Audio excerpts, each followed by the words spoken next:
What if the school bully picked on the wrong girl? One with a connection so powerful it could change everything. This inspirational story follows Maya Williams, a quiet new student who becomes the target of Bryce Carter, the most feared guy at school. He thinks she's weak, an easy victim. But what he doesn't know is that Maya has a secret, one that will turn the tables in the most unexpected way.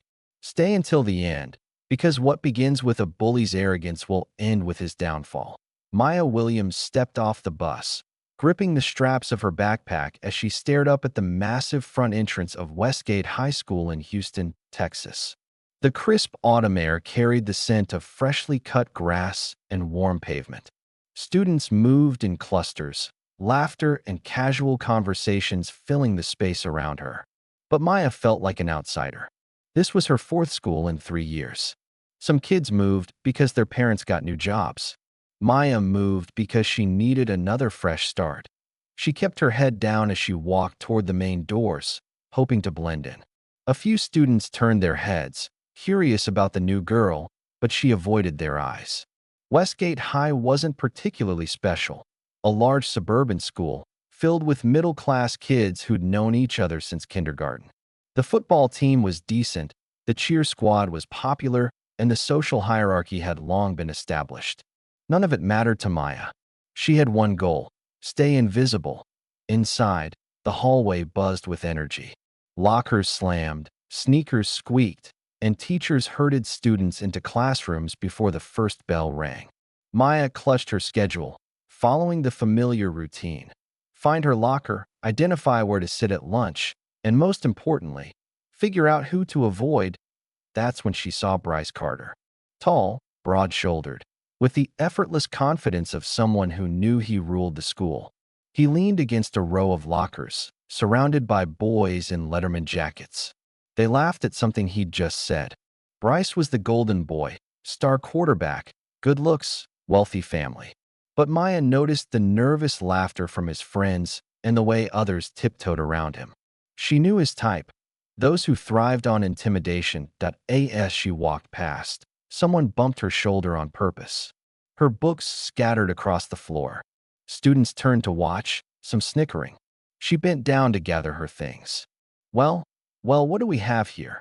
She didn't need to look up. It was Bryce. His tone was playful but with an edge, like a lion toying with its prey. His friends chuckled behind him. Slowly, Maya looked up. Bryce stood over her, arms crossed, wearing a smirk. "Haven't seen you before," he said. "You knew?" Maya didn't answer. She picked up her books and brushed past him. "Hey, where's your manners?" he called, loud enough for the hallway to hear. "I asked you a question." She kept walking. She knew the game.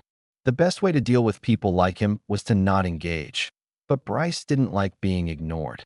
She felt a tug on her backpack. Not painful, just enough to stop her. She turned slowly. The hallway quieted. "You shouldn't have done that," she said softly. Bryce raised an eyebrow, then laughed. "And why is that?" She didn't answer, just held his gaze. That seemed to confuse him. "You're kind of weird," he said. She turned and walked away. The rest of the day passed in a blur. Maya sat in the back of every classroom, answered only when necessary, and ate lunch alone. Bryce and his friends ruled the cafeteria, seated at the biggest table, talking loudly. Occasionally, she felt his gaze flicker toward her. After school, as she walked to the bus stop, she heard his voice. "Hey, new girl." She turned. Bryce stood with hands in his pockets, that same grin. "You got an attitude problem." Maya didn't respond. "You think you're better than me?" She laughed, not nervously, just amused. And that shook him. "I think," she said, "you should walk away." He stepped closer. "Why is that?" Maya leaned in slightly. "Because you have no idea who I am." Bryce scoffed. "And who are you exactly?" She stepped back and pressed a button on her phone. A black Dodge Charger Hellcat roared to the curb. The tinted window rolled down. Vin Diesel. Bryce's smirk vanished. "Still think I'm weird?" she asked. He didn't answer. Maya slid into the car. Vin didn't speak. He didn't have to. His look alone said everything. They drove in silence until Vin asked, "You okay?" Maya nodded. "That was kind of dramatic, huh?" He chuckled. "A little. I didn't mean for them to find out like that. Would you rather let that punk walk all over you? I wasn't going to let him. I was just waiting. For what? The right moment. Vince smiled. You sound like me when I was your age. That's a scary thought, she smirked. They laughed, but both knew it wasn't over. The next day, whispers filled the halls. Some kids were impressed. Some were mad. Bryce and his friends were clearly in the latter camp. At lunch, Ryan, one of Bryce's goons, tripped her. She stumbled but caught herself. No comeback, princess, he taunted. She smiled. Didn't know cavemen still existed. Laughter erupted. Ryan's smile faded. Bryce's eyes narrowed. After school, she found her locker trashed, books dumped, marker scribbles everywhere. She didn't react. She just cleaned it up. That rattled them more than any outburst. At home, she told Vin. They trash my locker. That's their best move. She smirked. For now. What's yours? Let him dig his own grave. Vin grinned. That's my girl. The next few days, Bryce grew more desperate. The whispers turned. Students began siding with Maya, questioning Bryce's behavior. His control was slipping. Finally, he called her out in the cafeteria. Still crying about your locker? Maybe your daddy should come fight your battles. She looked up. Funny. You keep bringing up my dad like you didn't nearly piss yourself when you saw him. Dead silence. Bryce clenched his jaw. You think you're tough? Walking around like you own the place just because your daddy's famous. I don't need to prove anything. And that was the difference. Maya didn't need to prove anything. Bryce did. After school, they finally faced off. Alone. Why don't you fight back? Bryce asked. Because I don't need to. That's not how it works. People like me push, people like you get run over. Or people like me wait. Let you keep pushing until everyone sees who you really are. Bryce was silent. You're scared, Maya said. Not of me. Of being irrelevant. Of waking up one day and realizing no one cares about you unless you're hurting someone else.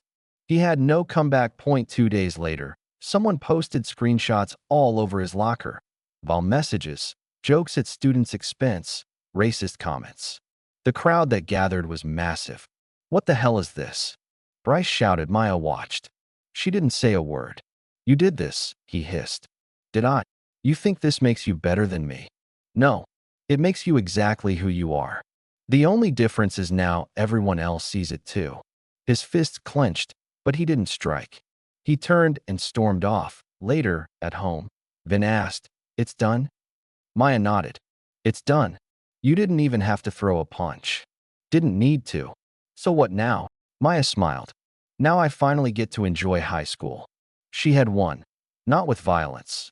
Not with fear, but with patience, wit, and the power of truth. And Bryce Carter? He became a cautionary tale. A reminder that sometimes the quiet ones are the ones you should fear the most.